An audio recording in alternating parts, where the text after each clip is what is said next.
संविधान से इंडिया हटाने की तैयारी में मोदी सरकार। पिछले दिनों आरएसएस प्रमुख मोहन भागवत ने की थी अपील।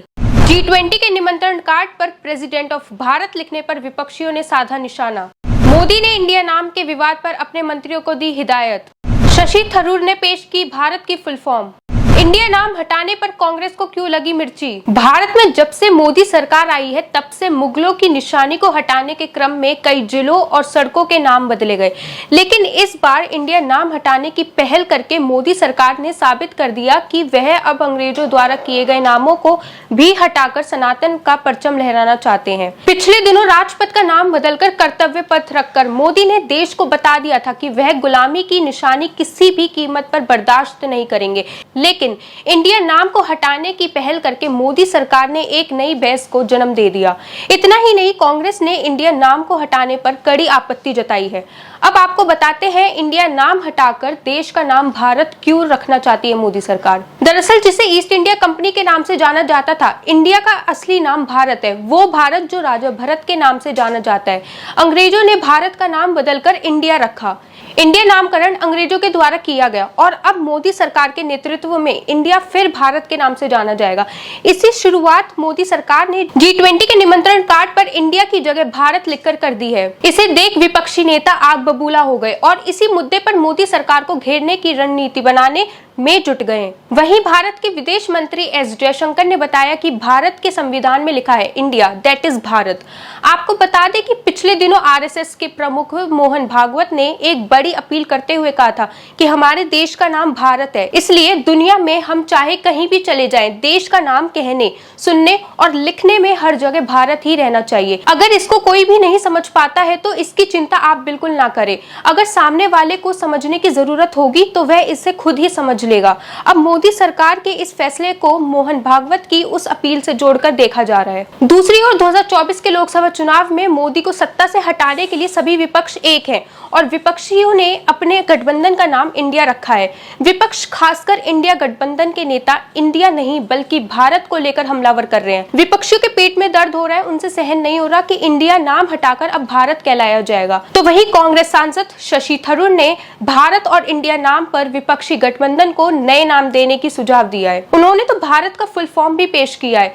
थरूर ने अपने एक्स में लिखा है better harmony and responsible advancement for tomorrow, यानी भारत। उनका कहना है कि शायद इसके बाद भारतीय जनता पार्टी नाम बदलने का खेल बंद कर दे। राष्ट्रपति भवन में G20 शिखर सम्मेलन के रात्रि भोजन का निमंत्रण भारत के राष्ट्रपति के नाम से भेजे जाने पर शिवसेना सांसद संजय राउत ने कहा कि ये डर है। जब से इस देश के प्रमुख दलों ने इंडिया गठबंधन बनाया, जब से हमने अपने गठबंधन का नाम इंडिया रखा है, तब से इन लोगों को अपने देश से ही डर लगने लगा है। आप क्या क्या बदलेंगे? ये संविधान द्वारा दिया गया नाम है, आपको इसे बदलने का अधिकार किसने दिया? भारतीय विदेश मंत्री के इंडिया दैट इज भारत वाले बयान पर राजद सांसद मनोज झा ने कहा कि मैं विदेश मंत्री एस जयशंकर को संविधान पढ़ने के लिए आमंत्रित करता हूं। इंडिया दैट इज भारत ये अनुच्छेद 1 में है। हमने उन्हें 19 जुलाई से पहले ऐसा कुछ भी नहीं कहते सुना। 19 जुलाई वो दिन है जब इंडिया गठबंधन बना था।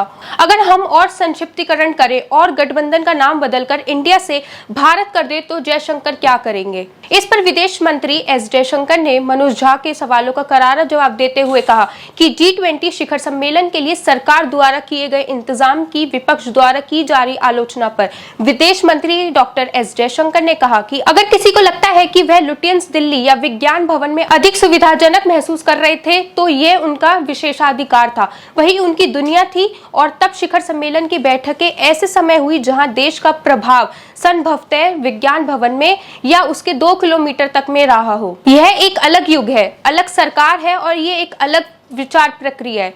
प्रधानमंत्री ने महसूस किया और हमने उस दिशा में काम किया जिसमें G20 ऐसी चीज है जिसे एक राष्ट्रीय प्रयास के रूप में माना जाना चाहिए।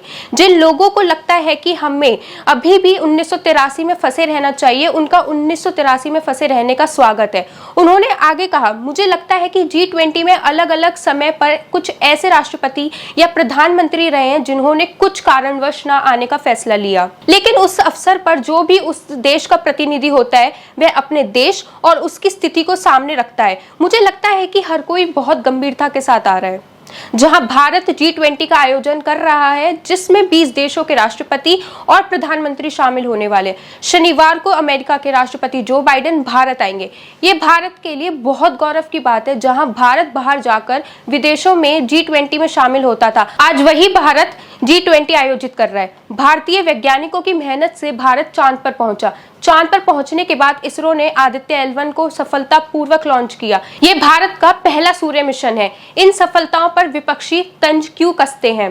प्रधानमंत्री मोदी ने वन नेशन वन इलेक्शन पर भी चर्चा की है।